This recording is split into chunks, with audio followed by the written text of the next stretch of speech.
चाही ना हमारा नियम, केहू चाही ना हमारा नियम।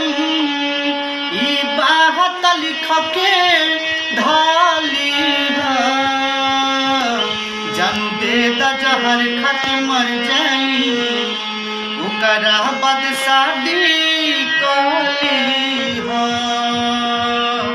जानू दे द जहर खाके मर जाई, ओकरा बाद शादी कली हो। बाटे का तोहर मजबूरी हो, काहे हमसे बनावतारू दूरी हो। बाटे का तोहर मजबूरी हो, काहे हमसे बनावतारू दूरी हो। शेषनाथ दीपक लड्डू शर्मा कहे कि प्यार में ओकरा ढाली है। जानू दे द जहर खाके मर जाई, ओकरा बाद शादी कली है।